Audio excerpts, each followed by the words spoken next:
Fala família vascaína, eu sou Erasmo Romão, você está no Toque de Letra e pelo canal Universo Vasco. Aqui é um momento que a gente fala um pouquinho, analisa um pouquinho de futebol, time profissional. Normalmente time profissional do Vasco, nem sempre, vamos falar de outras coisas também, mas o carro-chefe é o time profissional, é o futebol profissional do Vasco da Gama. O toque de letra de hoje, rapaz, é uma letra bem simples, né? É o X. O X, em algarismo romano, significa 10. Eu quero trazer 10 figuras aqui que o Vasco contratou neste ano, 2024. São 10 reforços. Pode-se dizer reforços? Não sei, cara. Vamos lá. Vamos ver essa galera aqui que eu quero tratar com vocês. David, o famoso DVD, né, é um deles, chegou este ano para o Vasco da Gama, ele foi o que mais jogou até o momento, né, foi titular em 10 jogos, né, então marcou 4 gols e deu 2 assistências, né, é um jogador que no último jogo contra o Fluminense, no Clássico, esteve até muito bem, em uma posição diferente, uma posição parecida com a função que o Payet faz. Mas é o David, né, cara? David, ele uma hora ou outra, ele vai te decepcionar, né? Mas é o jogador que tá aí, pelo menos está colaborando com o elenco do Vasco. O João Vitor, a maior contratação do Vasco, né? Ele já atuou em 13 jogos, inclusive um dos melhores zagueiros, mas ele não conquistou ainda a confiança do Ramon Dias. Mas pelo preço já deveria estar atuando muito mais tempo e pela qualidade do futebol também poderia ser melhor aproveitado no elenco do Vasco. O Adson, também comprado por uma fortuna, 25 milhões, e não andou, né? Não andou ainda. É um bom jogador, que é diferente nesse elenco, ele trabalha na questão associativa, né? Ele precisa ter alguém perto para fazer um 2, não é um jogador que vai à linha de fundo, não é um fazedor de gols, mas é um camarada que arma o time ali pela direita. Ele ainda não é o esquema do Ramon Dias, né? Então ele está tendo algumas dificuldades e ele não está sendo assim bem utilizado, né? Ele joga pela esquerda, pode jogar pelo meio, mas deveria dar um prazo para o jogador se readaptar numa outra função. É um jogador de certa habilidade que pode ajudar, mas ainda não está sendo bem utilizado pela comissão técnica.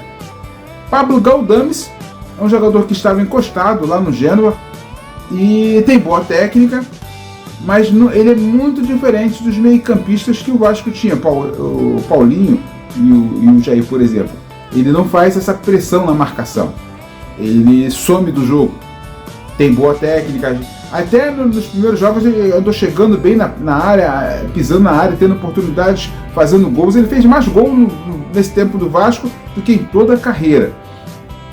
Mas já está voltando a ser o velho Galdames, está sumido nos jogos, né? Não aparece mais, não pisa mais na área, quase não vê ele no jogo. É um meia que, olha, que ele não colabora muito com o time não, tá? O Juan Sforza, né, um jogador de 22 anos, ele foi titular em 4 dos 9 jogos, né, do time da temporada. Ele jogou o último jogo contra o Fluminense, é um volante, tem boa saída de bola, tem boa técnica, né, ele sabe fechar os espaços ali, mas ele não agride, não é agressivo. E aí o Vasco está precisando de volantes, jogadores que agridam, que aperte a marcação, e o Juan Sforza não tem essa característica. Por isso ele está na América do Sul ainda. Muito provavelmente por causa dessa característica ele está na América do Sul. Se ele tivesse uma pegada mais forte, já estaria na Europa, porque tem ótimos números, né? 22 anos, já tem mais de 100 jogos como profissional, mas ele não tem essa pegada. E aí por isso não está na Europa, veio para o Vasco. E aí mais outro jogador de 25 milhões que não está resolvendo o problema. Outro jogador, Robert Rojas, caramba, muito ruim de bola, né? Muito ruim de bola. Não sei como é que é a seleção paraguaia. Não sei, o Vasco não conseguiu nem pela lateral direita, horroroso, nem pela zaga, né? A bola aérea dele é ofensiva, é até interessante, ele vai bem, mas ele é zagueiro, Então, na parte defensiva, tá faltando Rojas aí. Cleiton, no clássico contra o Fluminense, deixou seu cartão de visita, né? Perdeu um gol feito no final ali, que poderia decidir a partida, que poderia evitar a derrota do Vasco. Tem feito gols nos treinos. Jogos treinos, ele faz aí, todo jogo treino ele faz um golzinho e tal, mas quando precisou, faltou o Cleiton. E ele vai ter um problema sério, porque ele veio no lugar, o Vasco tentou o André Silva, né, que acabou indo pro São Paulo, o Vasco demorou pra caramba. O André Silva foi pro São Paulo, o André Silva lá tá voando, parceiro. Tá entrando aos poucos na equipe, mas entrando com muita qualidade, e aí o torcedor do Vasco sempre vai ver o André Silva, poxa, poderia estar no Vasco, né? Mas a gente tem que ir, o Cleiton. O Hugo Moura chegou num momento bom, né? É o jogador que o Vasco precisa, é o jogador de qualidade que vai fechar ali a volância do Vasco, né? O primeiro homem de marcação. Deu até uma assistência no jogo contra o... Né? Deu uma fatiada bonita ali pro Verratti. Mas, rapaz, no final do ano o Vasco tem que pagar 11 milhões nele. É uma graninha bacana também, né? Mas eu acho que esse vai ajudar bastante. O Kehler, reserva, né? E pelo jeito vai continuar reserva e vai ficar um bom tempo aí, porque o titular não dá brecha de jeito nenhum, rapaz. Esse goleiro vai esquentar bastante o banco.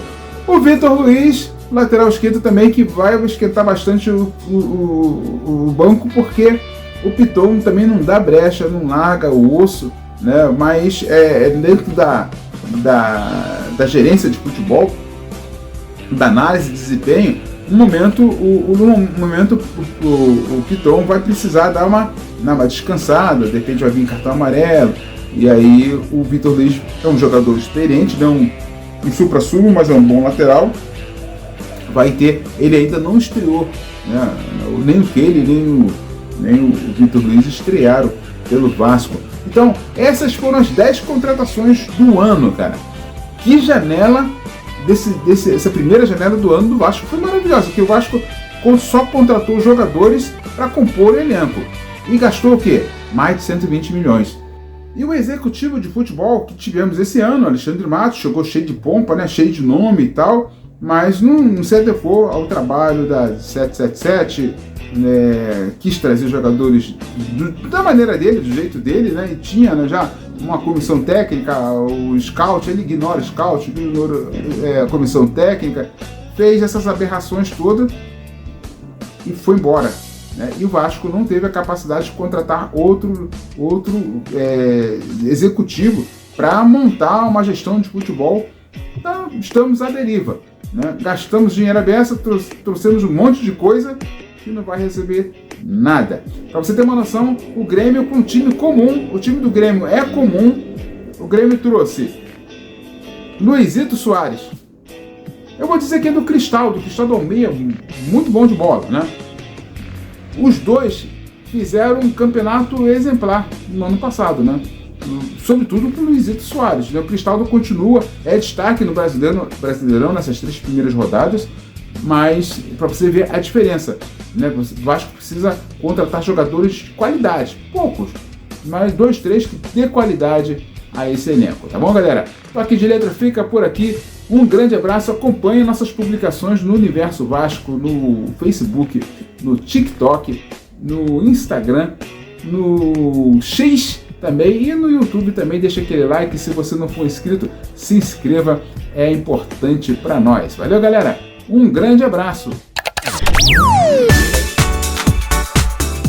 O VNews é o nosso noticiário do Vasco da Gama. Todos os dias na Web Rádio Universo Vasco, às 8 horas da manhã, meio-dia e 8h30 da noite. Você acompanha as principais informações do Vasco da Gama, no comando da Juliana Macedo.